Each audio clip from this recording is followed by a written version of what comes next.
All right, ladies and gentlemen, welcome back to the Mitzvah Talk podcast, where I'm your host, MC Showtime. Thank you guys for joining me again. Today, we are having one of my past clients, who I had the pleasure of doing two of his sons, and actually, from the parties, grew a relationship. A great guy, someone I can call a friend, and I'm happy to have him on the show. And this is my man, Dan Solinsky. Hello, world. How you doing? And just, you know what, it just occurred to me. Exactly 3 years ago was Eli's bar mitzvah. Today. March 4th, That's right. 2023. That's right. Yeah. All right, so I'm a little prepared here. Okay. All right. Got some questions for you. All right, first thing, my man, just so the audience gets to know you a little bit. Born and raised. Born and raised. I'm born actually in Queens, raised in Amityville. That's another thing we have in common. Okay, Yeah. that's right. Another That's right. fellow Amityville alumni. Love that. The Did you hear that, Amityville. people? Yeah. And you and I both played football for the Amityville Warriors. Yep, although yep. they're now the Amityville Tide, I think. Yep. Crimson Tide. The yeah, Crimson Tide. Tide. Yeah, the Crimson Tide. Went to high school there. As I'm going to steal a line from a friend of mine, we were too poor and too Jewish to go to Catholic school, which is where a lot of other people went. Gotcha. But I enjoyed my time there immensely, and I really loved it. Yeah. Okay. Myself also being a fellow Amityville alumni, great town, great space to grow up in. That's right. Blessed to come from a community that comes together often. Right. When things are needed in the town, Right. for sure. But I love to hear that, man, that you come from Amityville. Yeah. Bro. Yeah. Give me a second. Sweating here already. Yeah. All right, here we go. And how was it for yourself? Just growing up and being Jewish and in a dominantly African American neighborhood. It was interesting. I got very lucky in the sense that my brother and sister are twins, and they're 13 months younger than me.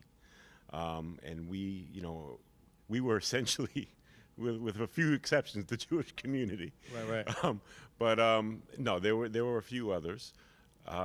It was interesting, but we were very well accepted in. And everybody sort of got along, and I really liked that. And I think there was fear on the part of my parents, like, oh no, are you going to be accepted because you're Jewish?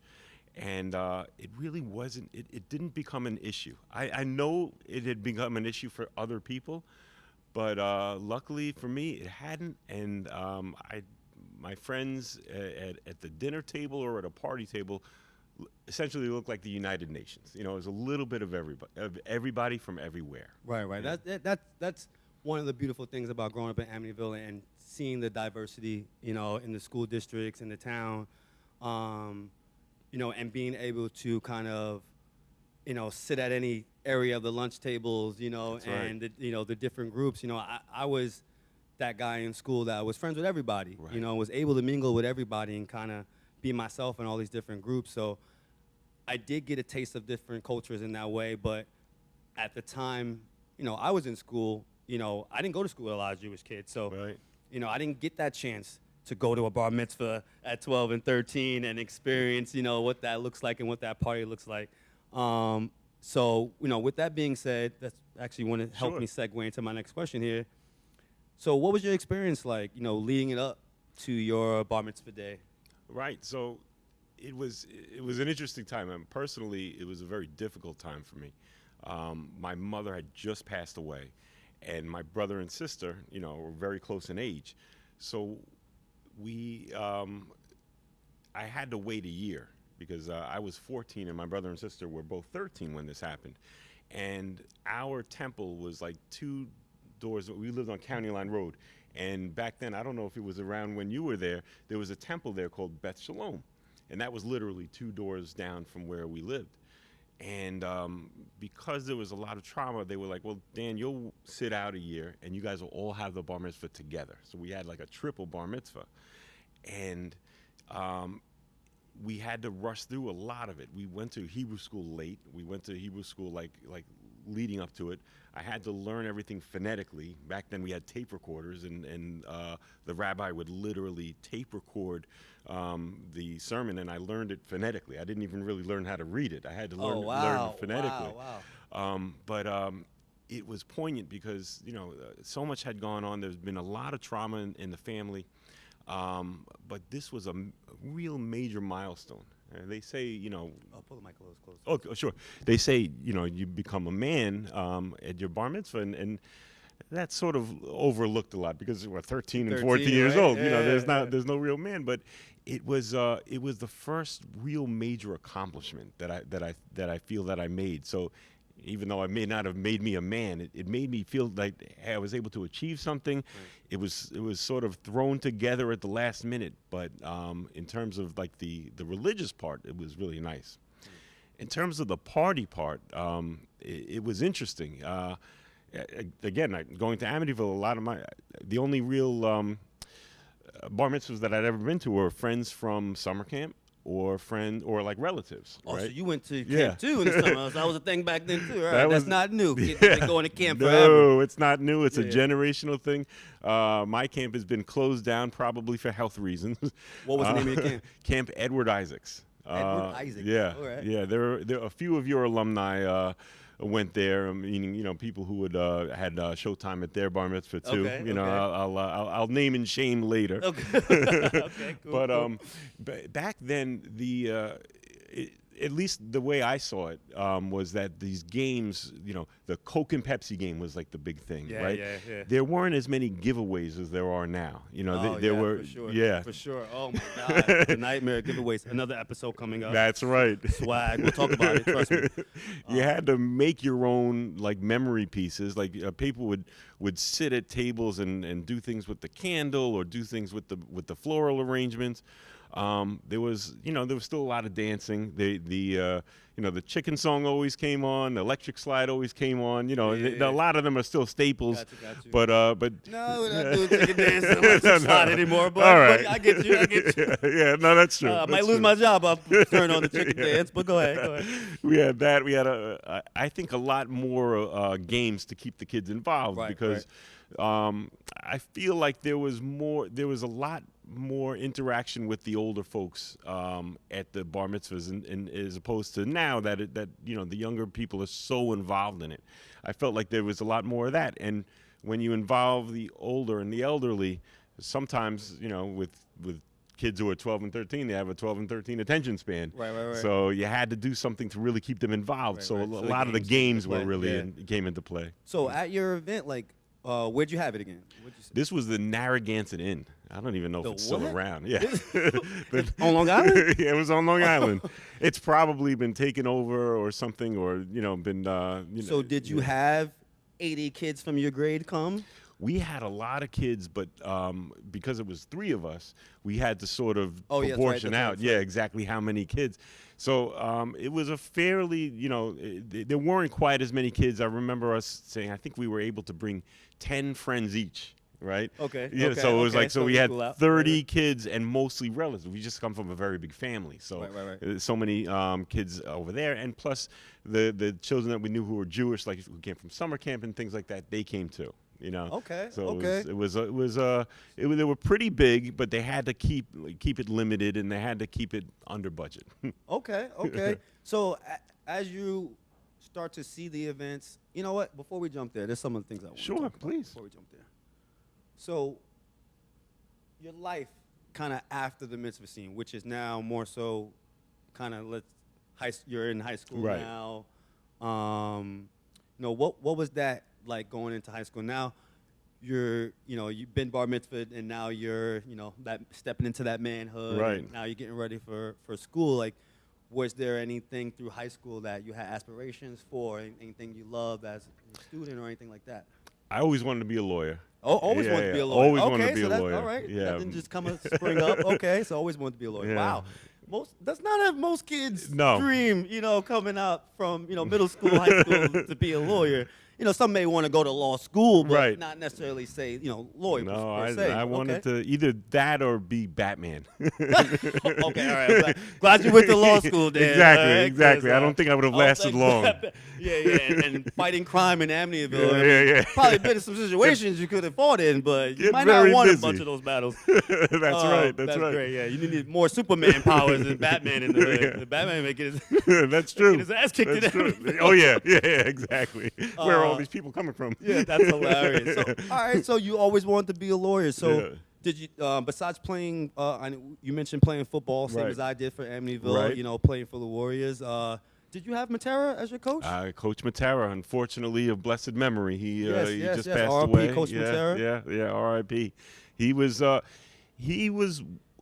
extremely instrumental in making me become a man. I Wow. really believe that. Love you that. know, the Absolutely. lessons that he imbued on us, and the way he coached us, and the things that he did. Man, I'll never forget before homecoming. He would sat us down, and I it may not be obvious to a lot of people, but I'm not that athletic. Oh, no. You kidding me? Come on, Hulk Hogan over there. But he knew my family, and I'll never forget. So I started the first game, and then that was it. I rode the pine a lot, but he got me in every now and then. But I'll never forget the night before either homecoming or senior night. He said, in front of the entire group, he said, "And Dan, I know your mother's watching." And like that hit me like a ton of bricks. Wow. And I'll never forget that and what that meant to me. And I got to play the next game. But that was about it. Nice. I actually had, so when I actually started playing, like my older brother went to Amityville as well. Right. I think he's like class of 01. He had Matera, I know. While he was there in school, I actually had the assistant coach, DiVenuto. Actually was my Frank head coach. DiVenuto. And I had Swinton was also a coach. Yes. Too. Yeah. They were the assistant Swinton coaches. When I was your there. assistant coach. Yeah. Yep. Swinton was yours. Swinton was actually my principal for a little while. That's- you yeah, know, when I came yeah. into the school, but yeah, DiVenuto. Yep. And I feel Shout out to Matt Swinson. He's on Facebook. Oh, I'm sure yeah, we'll Matt, see him. good Yeah. peoples. I'm forgetting. Oh man, Coach, he had the bobblehead. I can't think of his name. It's the old dude, man. He's drawing my name. Amityville, do not kill me for this, Yeah. bro. I know the guy's gonna come into the comments. All my football players come in the comments, Hey, man. comment on My it. coach, that had the little shake. I forget his name, man, but great guy too. Great, Yeah. coached while I was there. So, that's one thing I can say about Amityville too, man. Like a lot of great mentors Sure. in Amityville, For man. sure. That step up and truly care about the players. For You sure. know, we got a lot of great athletes that come into the picture at Amityville, but not necessarily. We don't always do the right things, Right. and that's unfortunate. But there are a lot of great guys that came out of Amityville that went on to do amazing Yeah. things as athletes. Just to name a few, AJ Price, Sure. played in the NBA. And I think he's coaching the Now high he's- school now, team yeah, now. he's getting ready to be the head coach at After Amityville, Agostino's, after Agostino. yeah. I think Agostino's in his last year. That's right. So Jason Frazier, Sure. Shelton Jones, Mike James, who won Yeah. an NBA championship. That's right. So a lot of great talent came out of our Oh, school. and a shout out to Tristan Smith, who has the Tristan, Long Island absolutely. basketball history. Yep. Yeah, he's that site is really blowing up, and it's on my feed all the time. They're doing great things That's there. cool, man, Yeah. to see some of the articles that the guys post. Yes. And you forget, like, wow, man, we had a lot of talent come out of school. Yeah. Eugene Nottingham, great That's football right. player, phenomenal football player. And basketball player. And yeah. basketball, two-way guy. All these skilled players and all these gifts that came out of our school, man, forever grateful for, being an Amityville Warrior for Sure. Now that so let's say you're getting ready to finish high school, you're getting ready to go to college and start law school. Where's that? So I went to University of Connecticut. I actually Okay, graduated the year they won their first national championship, Okay, and hopefully we'll okay. get another one too. Nice. And I went to St. John's University for law school. Wow. Yeah. Okay. Yeah. So I Nice, kept it Big nice. East. Let's go for it. AJ played at UConn. That's and right. Tristan played at That's St. John's. right. That's right. There are a lot of parallels. Yeah. And they're also close to home. That's right. Both schools are close to home, man. Well, UConn was far enough away that I got to get away, but close enough where I can come back yeah, any what, holiday. 3-hour just drive, maybe exactly. 2-hour drive, yeah. Exactly. You know, and being that close to be able to come home and stuff like that, but also get that experience of being in a dorm room and being Right. away and being on your own for the first time. The funny thing about UConn is that in those days, I mean, now it's like a big national school, but back then, like, I wouldn't be able to get into UConn these days. But back then, Why is that? What do you mean? Is that much harder to get to the school now? it's What? much harder now. It's Okay. much harder now.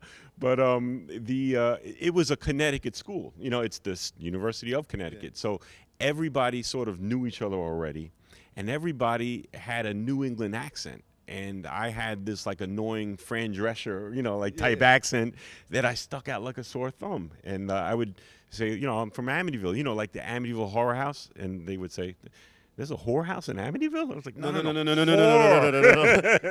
whorehouse, all right? No. Actually, the Sayonara Motel. Yo, dude, you are really from Amityville, man. You are really from Amityville. My man just mentioned the Sayonara Hotel. Oh my God. R.I.P. the Sayonara Motel. That's hilarious. Yeah, that's damn near a whorehouse itself, too. Exactly, Oh, man. exactly. That's great. That's hilarious, bro. I love that. But and you know, when, St. John's was nice. Actually, my grandparents lived right near St. John's, so I got to basically live with them and walk over to St. John's, and that was great. Wow. Just a funny story about St. John's and living with my 85-year-old grandparents at that time. After the first night of exams, about halfway through the first semester, I had a lot to drink, probably too much. And the next day I really felt it, and I was in bed, and I'll never forget. My 85-year-old grandfather walks in, and I'm barely alive, and he says to me, "I know how you feel, kid. You think you're gonna die, and you're afraid that you won't." and that's exactly how I felt. You know. Got you. Yep. You know, now you're doing well in school. You're kind of getting ready for that next chapter in your life. And, of course, I wish my girl was here. Yeah. Shout out Jessica on my boo thing. All right, my girl. That's right. Love her. Yep. How'd you meet your wife? So she went to, my sister and I had been close with the twins. Shout out to Andrea and Rachel. And she had been close with that set of twins. They went to Oneonta University. Okay. And they dormed with or within the same suite as my Jess. And they became friends, and they kept in contact with each other. And one day my sister said, "Hey, I want to set you up with my brother," and the rest is history. Okay. We kind of set both you up knew. with my Yeah. brother? Yeah. All right, so I went out to dinner with them, and I got a lot more details. All right, so my man holding back a little bit, but it's all good. It's all good. That's right. We got the cute version. All right. Love that, man. You meet the lady of your dreams, and now you guys go into that next chapter of your life. Did you always want boys? Yeah. We always wanted boys. Jess too? Jess wanted a girl. Of course, all women We always want settled a girl. on a dog. That was a girl. Okay. That's as close as she got. Gotcha. It's funny. My younger brother has two girls. My younger brother, Doug Solinsky, shout out. He has two girls, Ella and Sophia, and he has two girls, and they straddle the same. Not straddled. I'm sorry. Bad word. Cut. Edit. We staggered. So in other words, I had my I had Jacob. We had Jacob. He had Sophia. We had Eli, and they had Ella. So I had two girls. He had two girls. I had two boys. Gotcha. Yeah. Okay, so now you have your family. Did you guys always live in Plainview? Like, where were you prior? So we started out in Kew Gardens. Kew Gardens, We had it's funny, a lot of people from Plainview follow the same path, right? Really? Yeah, there a lot of people start out in Queens at like a co-op or Co-op, yep. or something to rent out there. And we wound up. It got to the point where Jacob was born, and we wanted a backyard. Yep. So we went out to Long Island, and the houses were a lot less expensive back then. I was gonna say, man, you know what? Yeah. Surprised you didn't come back to Amityville right away. Cause Yeah. Plainview, I'm like, the houses might have been a little more. But for sure, like, yeah, real estate is just Right. not the same at all. For sure, everything's costing $1 million these days. And It's crazy. Which it's is crazy. it's just nuts that Yeah. you don't have affordable housing, the way your parents did or my parents did, or even that generational thing where you're passing homes down and things like that. So That's true. That's true. It's funny though. It was the houses weren't that expensive, but the interest rates were super high. Oh. So my parents bought in Amityville in 1979. And they got like a 17% mortgage, and that way they were like happy to have it. They were like jumping up and down. Where were you in Amityville? County Line Road. County Line Right Road. on. Yeah. Okay. So on the literally, right from East Massapequa. yeah, Okay. literally on the border of not only Massapequa and Amityville, but Nassau and Suffolk. I'm like looking across the street to Nassau County. Yeah. Were you north of South Amityville? So yeah, so Like near where Northeast School is, elementary school? not that far up. I was between Merrick Road So and Sunrise between Highway? Merrick Road and Sunrise Highway, Gotcha, exactly okay. right. Yeah. That- Almost equidistant. I could walk to the Sunrise Okay, Mall. yeah. So I grew up in East Massapequa, Right. which is on Clocks Boulevard, which Clocks is Boulevard, two yeah. blocks over from where you're at. Yeah. And yeah, same Amityville School District, but Sure. but East Massapequa. So all right, so we grew up damn That's near the right. same town, bro, for sure.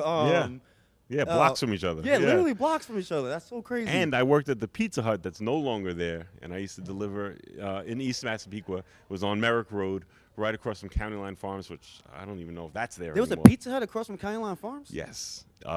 Which is now like a Tudor Time or something like Exactly. There was. A Pizza Hut? Yeah. that. Damn. Shout out to Hugh McQuillan and Ramon Fletcher. Hey, Mom, I have to ask you about that Pizza Hut. My mom grew up in East Massapequa, too, with Amityville. I have to ask you about that pizza. Just, 'Cause I don't recall a work- Pizza Hut being over there. I'm like, we ain't that far apart. Jesus Christ. We won't put out numbers or nothing like that, but we ain't that far. But I hope you don't lose sponsorship over this, but don't eat at Pizza Hut. don't eat it. yeah, I don't think I was looking out for hoping for that sponsorship to pop up anytime soon. But that's so funny.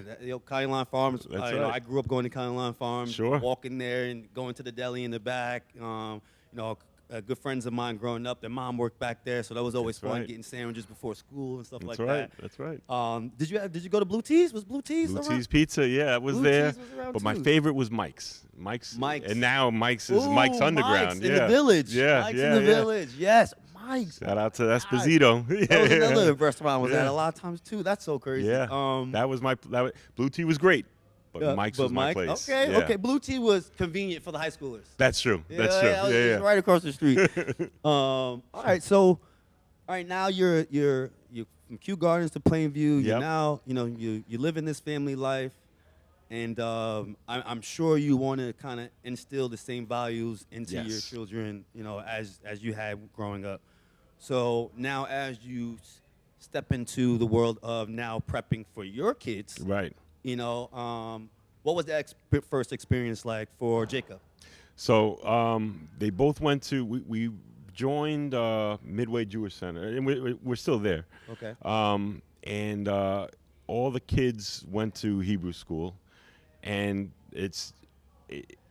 Hebrew school's like spinach. Like everybody hates it. It's just like nobody really. I mean, there are people that like it, but it's very tough to get the kids up on Sunday, up on during the week to go to Hebrew school. But they make it through, and they always swear to me that when I have kids, I'm never going to send them.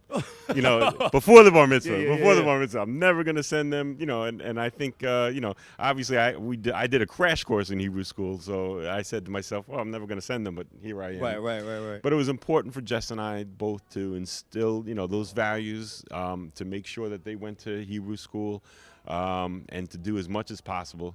They were not stellar students, Gotcha. They learned just as enough that they needed to.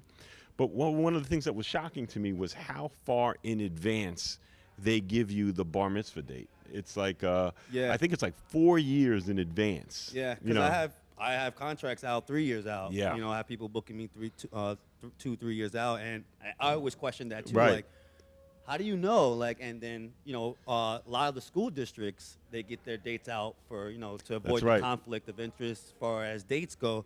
So that's why I'm like, oh wow, it's not that sometimes we pat ourselves in the back like, yeah, they're coming to get me 3 years, but really they need to. They need to, especially if you want the company or you want the particular person you want. Yeah, getting on it early enough, securing it, and I get it to avoid the school drama as well with who's doing Saturday night this weekend and Right. so and so. So when But it's done for that specific purpose. It's not, your bar mitzvah date, from my understanding, like the minute you're born. They can forecast it out. But the reason why, at least I believe, and I don't know if that's accurate or not, and I'm sure the comments will bear me out. But they're coming for you. Exactly. But the reason why, especially living in a Jewish town such as Plainview or Syosset, I don't mean Jewish town, but I mean predominantly Jewish, is to avoid the conflicts later on.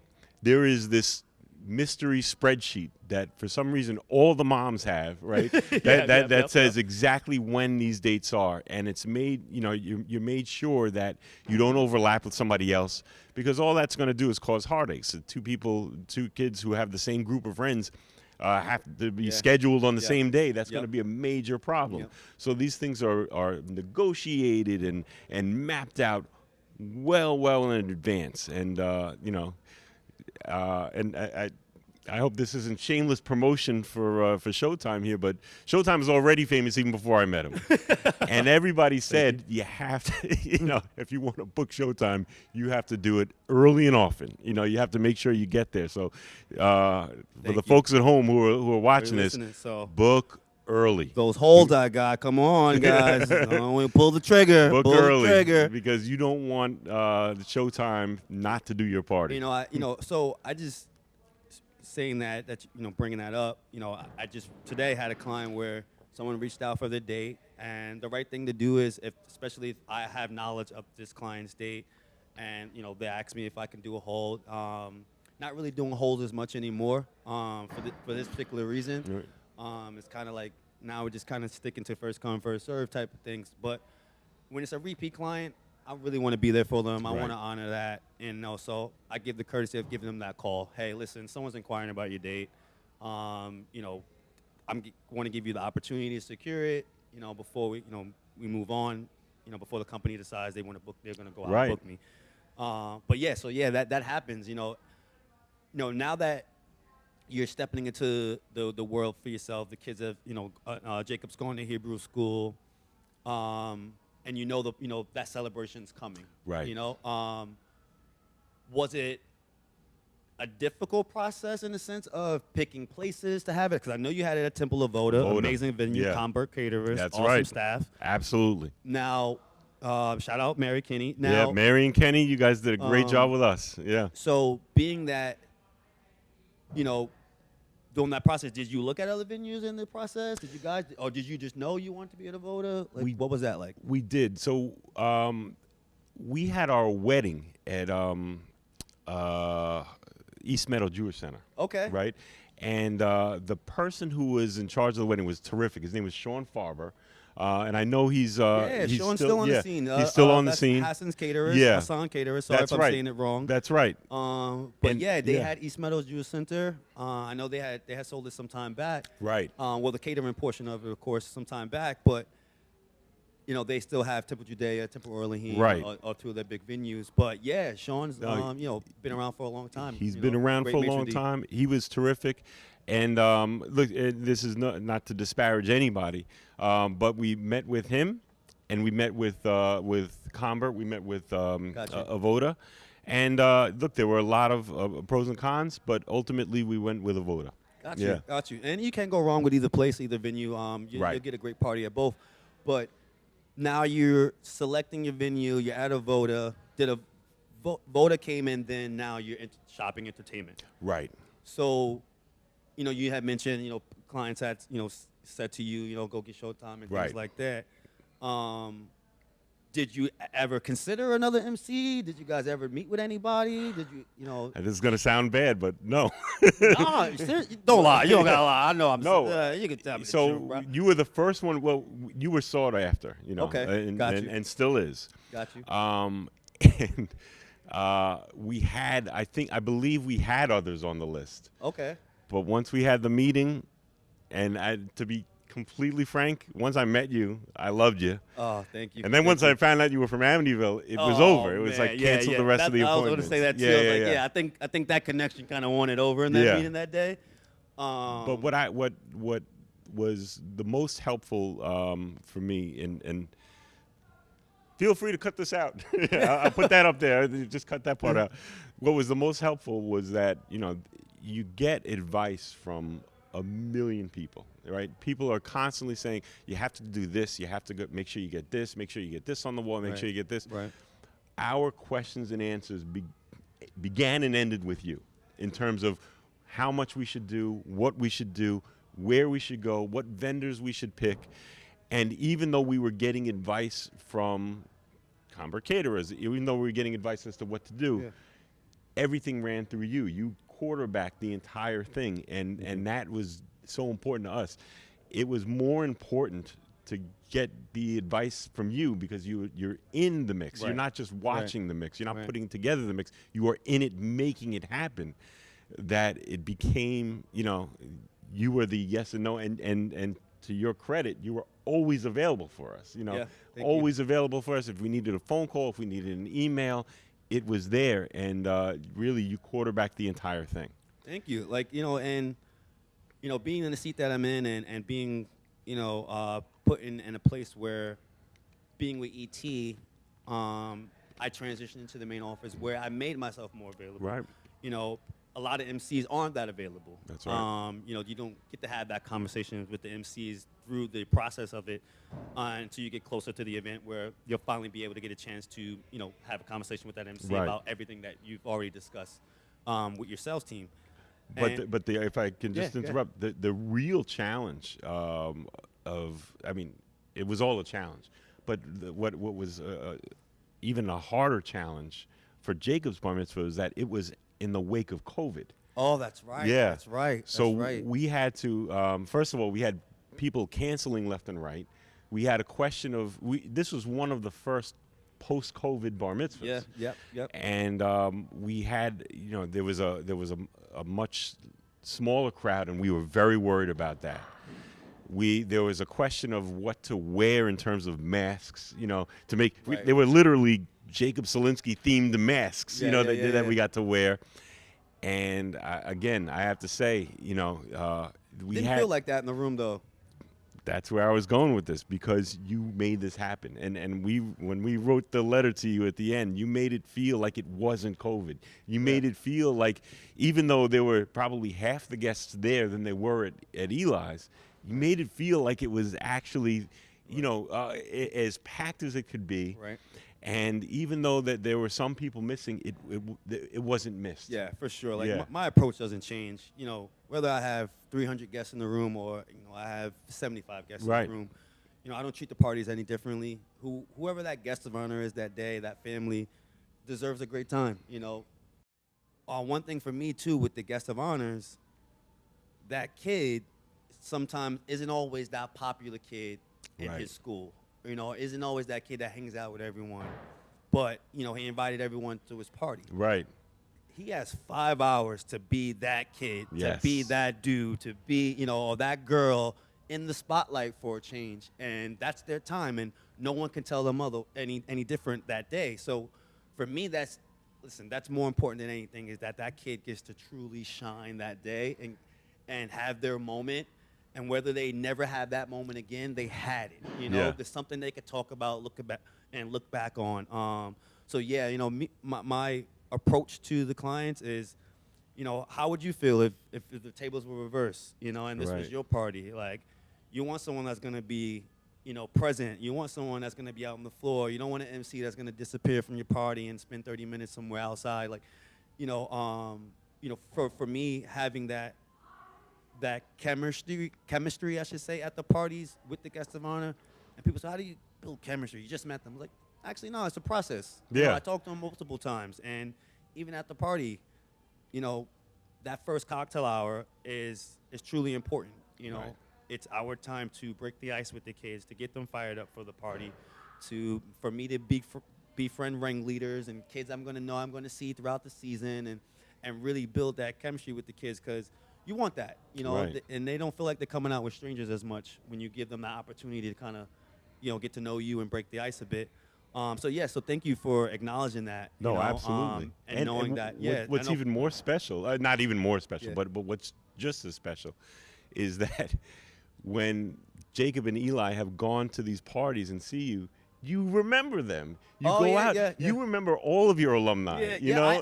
I try my best, and don't Yeah. hold that to me, but I try my best to remember my clients. Like, Yeah. And, you know, some stand out more than others for whatever Right. particular reason. You know, I don't know how far back I can go now Right. with certain clients. Like, now I've been doing it for 20 years, so it's a little, yeah, you know, 2011, Right, you right, know, right, but right. last 5 years, yeah, you know, for me, it's out like you said, I've seen the kids at other parties, seeing them at other gigs. Like, I get a chance to, you know, kind of relive that moment for a second, because they're like, That's right. showtime. Yeah. And I'm like, you know what? And I'm like, looking for a second. I Yeah. gotta really look at the kid for a second, and I go, oh, Solinsky. Yeah, You know, yeah. Sometimes I forget first names, but I try to remember, Sure. you know, a first or mainly a last name, because, you know, the last name is what I see through the process, you know, through the contracts, the emails. I'm constantly seeing the last name. So the last name kind of sticks, and But- then I just put yeah. it to the faces. But that moment of recognition reignites in them that feeling that they had, that you made them feel so special. Yeah. You know. Yeah, I And love that. and that's just that glimmer of recognition Yeah. that they get is Yeah. unsurpassed. It's like, Yeah. wow. It's like that brings me back to that day, like you were saying, that I was the most popular kid.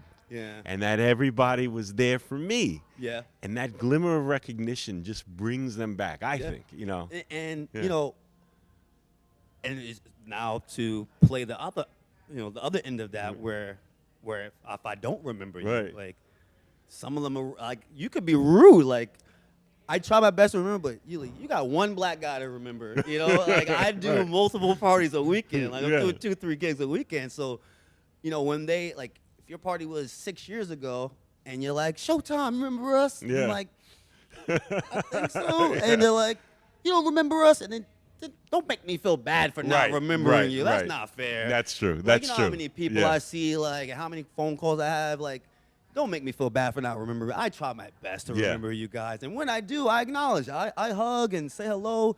You know, I always think it's fun when I remember Right. you guys, because it brings you back, like you said, it That's brings you right. back to a moment, and you remember how much fun you had, and then you relive it. Right. That, you know, at that party as a Right. guest, you get to relive it a bit. So yeah, it's so funny about, you know, remembering names. Yeah. All right, this is great, man. Thank you so much for coming on, course. Dan. Like, this has been awesome.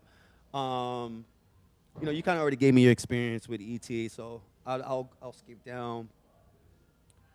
What are your thoughts on how events are done now versus when you went to parties? Like, So, yeah, I mean, I know you touched on it a little bit in the beginning, but So to be completely, it's been a while since I've been to one of these parties. One of the things that's, I think you do this particularly well, but I've seen it fall apart elsewhere, is there is one particular piece of swag that every kid wants, and it's the jersey.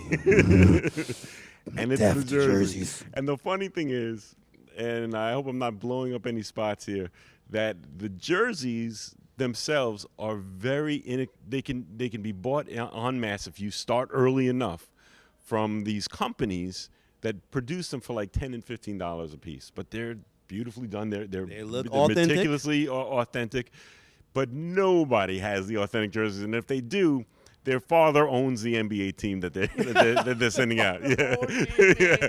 Their father owns the. That was classic. I love that. Yo, and that's the reality. Like, and if they do, they're not. It's not 20 of them they're Right. giving out. It's going to be like 3 of them. Right. You know, like, no one's going to Modell's and Dick's and buying real jerseys. Like, Right. Like, some of these I see retro, like authentic Mitchell and Ness looking jerseys. I'm Yeah. like, yo, those are $300 jerseys. They There's are, no way they you're throwing are those not. out. Yeah, No way. they are not what So you think. Continue. But what I see is that if it's not done right, you're going to end up with kids fighting each other over these jerseys. Like if one hands out, two other kids try to rip it, and I've seen like almost like drag Tug out. of wars, man. Yeah. Tug of wars, bro. And the way you handle it, and I remember it being specific, like you having in your mind, do not promise the jersey to anyone. Yep. Don't pre-plan. Make sure that you are with us when they're given out, because you can see trouble a mile ahead. Yep. A lot of these kids just like,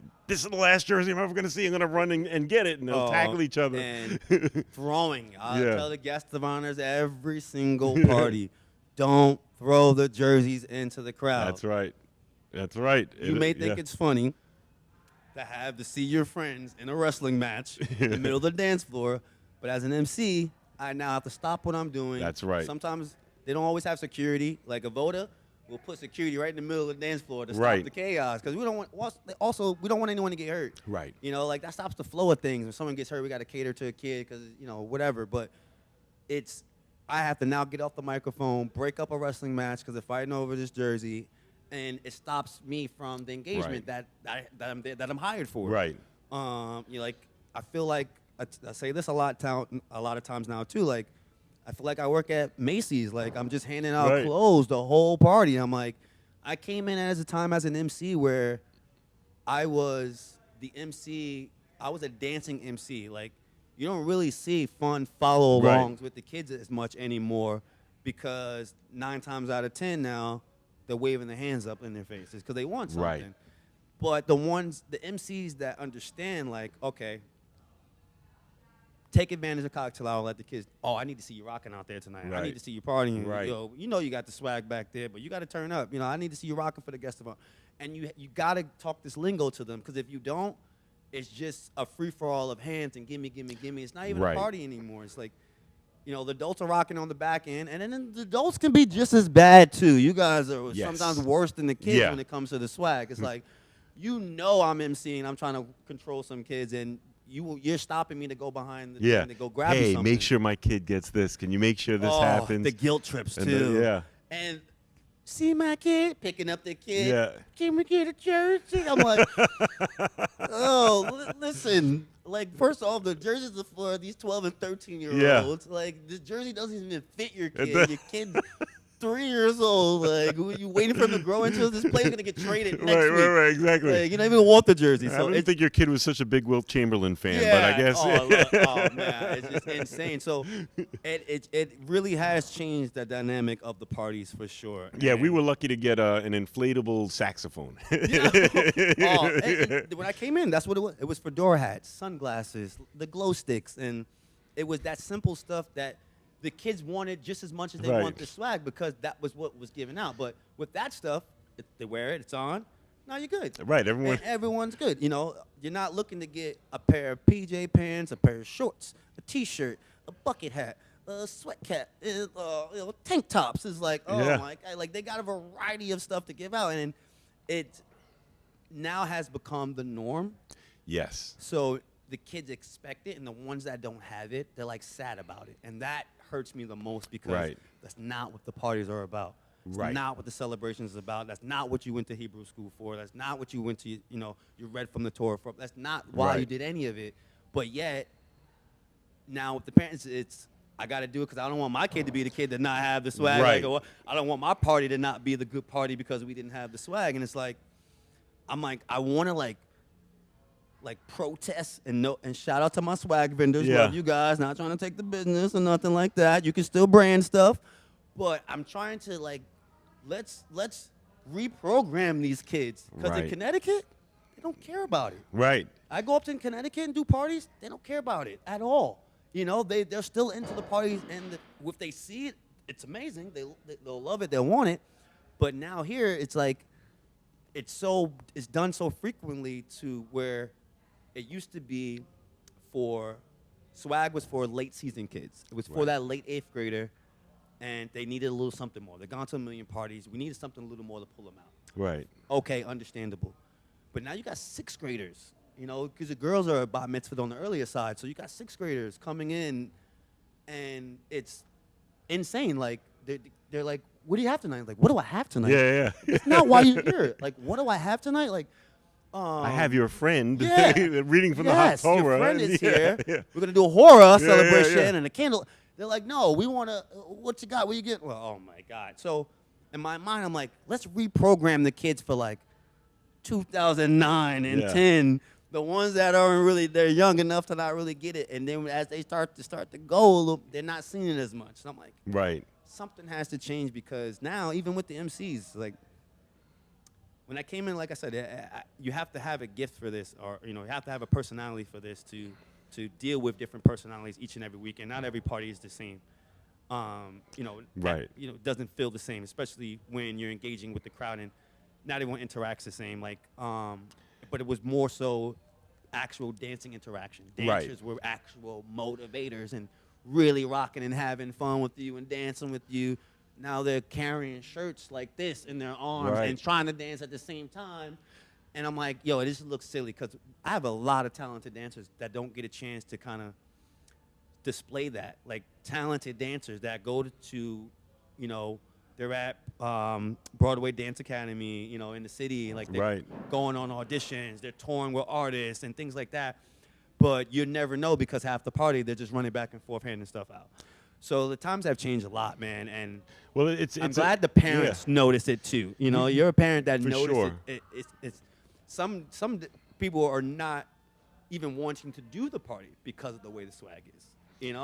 And I see that a lot. A lot of people will opt not to have bar mitzvah. A lot of, like we had friends. It was funny. Unfortunately, it was not funny. It was around COVID time that they were like, "Oh, we're gonna take a cruise instead of a bar mitzvah," and then like the cruise gets canceled. Something like God. that. Yeah. I said in the beginning, like I would encourage that kid if your parents offer the chance for you to go overseas or something like that for a trip and bring two of your best friends. Yeah. Take it. Yeah. I would take it every time. But then what happens is they go to a party, they see the energy, they see the vibe, they see how much, Yeah. and then they want the party. And thank you for wanting the party. 'Cause That's it keeps right. me working. But That's right. so them seeing it now, wanting the parties and wanting to be a part of it and wanting to have that same feeling. I want to feel like that. I want Right. to do that entrance. I want everyone, to clap for me and things like that. So I get it. But yeah, the scenes have changed. When I came in, it was, like I said, fedora hats and sunglasses, and Yeah. I danced the entire time because it was follow-alongs. The kids were engaged with you. Right. I had to learn different moves and to dance with the crowd and now out-dance the crowd. I'm a great dancer, but I don't need to battle you. Right, you know right. what I mean, on the dance floor. My job is to, encourage you to have fun. So it's always, I tell the dancers all the time, like, don't get anyone's face popping and locking. I'm Right. like, but go engage and dance with them, pull them in, hustle with them, and things like that. Well, that's another thing that you do that I really appreciate is that you allow the dancers to have like the circles is made, and then the dancers able to show that their skills. Yeah, man, in the middle, B-boys. and you showcase them. Yeah, Yeah, sometimes I know I have great talent. I'm like, yo, let's just give me like 30 seconds or something. Yeah. And just show that, because then that also, you never know who's in the room. yeah, Some clients opt out of having show-off dancers because they don't want to kind of stop that party for people to stare, and that I also get too, and that's fine. But some want the show; they want that moment, Right. that highlight moment. If you're spending all this money on entertainers, let us entertain. Right. Let us entertain. Like, right. you can hire anybody to hand out T-shirts. Yeah, you know yeah. what I mean. Like, but if you really want us to entertain, let us do that. Like, that's what we want to do. We get paid the dollars to entertain. Right. Um, And it becomes like a vicious cycle, and it becomes harder for you because what happens is people who aren't as talented as you will say, "Oh, how do I motivate these kids? Here's the jersey. I'll motivate them to dance."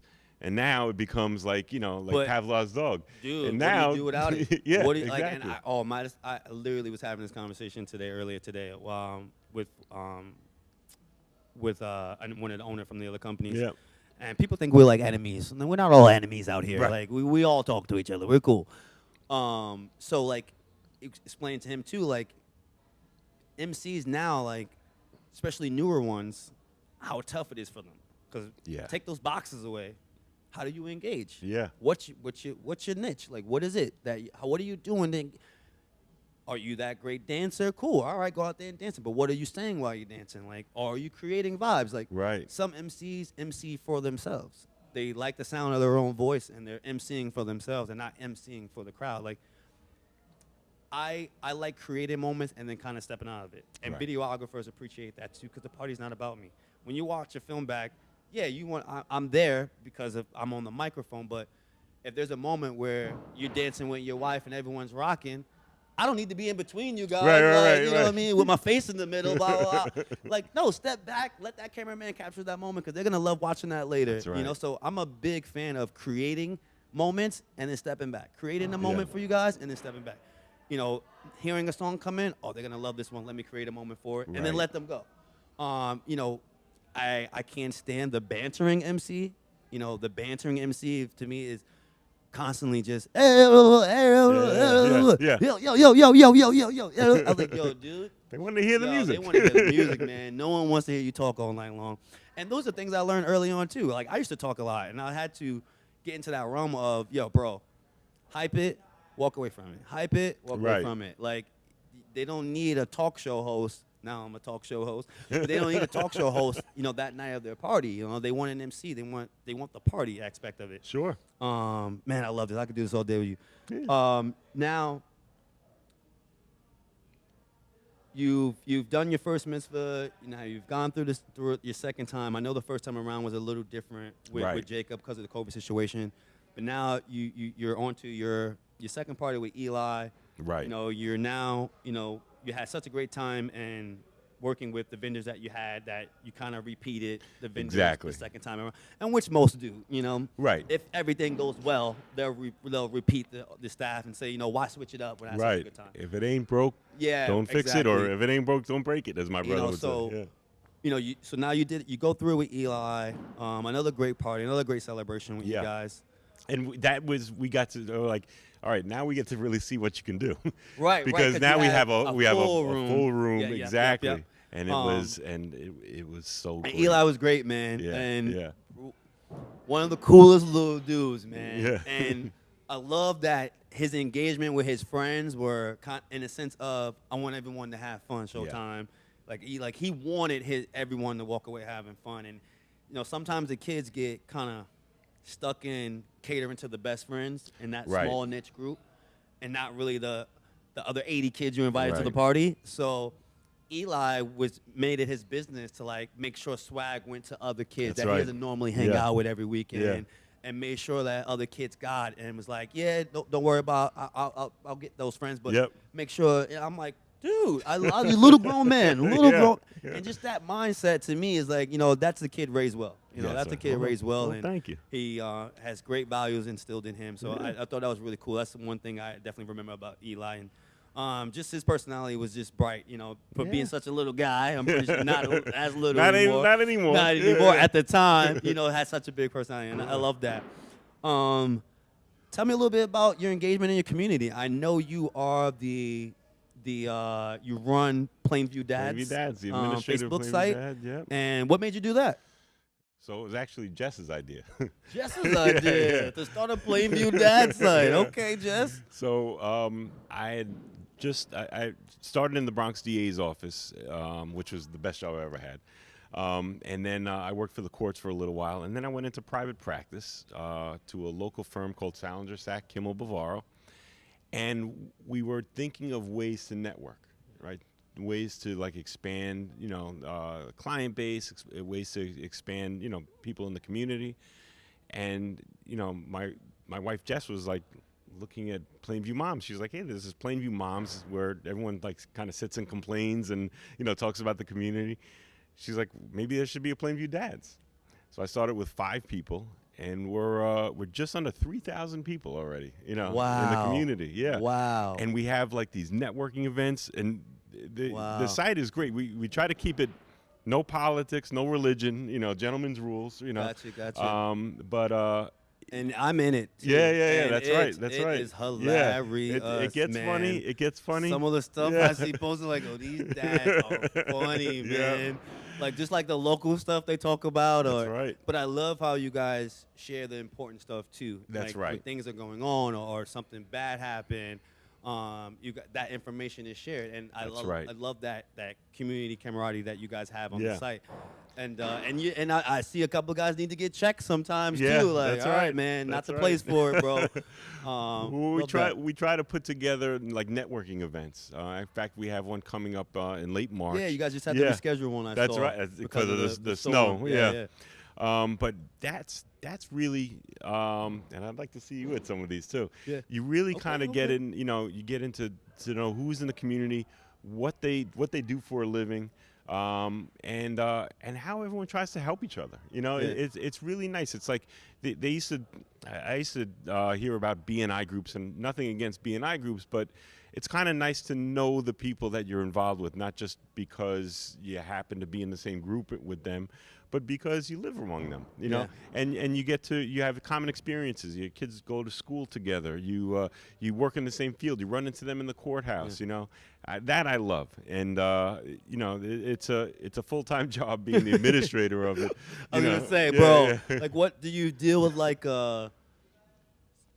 having to kick people out, Yes, or yeah, oh yeah, man, 'cause, and some dads trying to get in, they'll be like, yeah, no, we can't let you in, Yeah. bro. Unfortunately, Yeah. we know about you. Like, Exactly. oh, that's funny, bro. Exactly. Well, a lot of people. The problem is as the only administrator I have, I'm the only person who can let people in or get people out, and I have a job, so I'm Yeah. trying to like figure out when to do that. So sometimes it'll take months before I actually like get to it and get to, and the amount of moms who want to try to get in, and the amount of people from like all Out over of the the country, towns. yeah, and the amount of people who try to sell vent cleaners. This is like it's this crazy scam that just like all of a sudden if you press you're interested in vent cleaning, like all of a sudden they'll take all of your bank info, account. Yeah. Oh my God. Yeah. So you gotta be careful of spam coming in there too. Exactly. That's insane. Exactly. I just dealt with that too. I actually had my email hacked, and it blasted a proposal, a fake proposal Yeah. to people, and I'm like, Wait, that wasn't real? huh? Oh, I'm like, Dan. I'm like, I wouldn't be sending you a proposal now unless you have another kid I don't know about. That's right. But it happened, and I'm like, this is crazy. I'm like, people texting me, like, Matt, hey, what's this? Matt, what's this? I'm like, oh shit, what the hell? Yeah. So luckily we have a like a in-house tech that handles that type of stuff Good. for us. Good. Yeah. So he went in, did what he did, changed passwords, all that administrative stuff and all that, so information wasn't stolen, all that stuff. Yeah.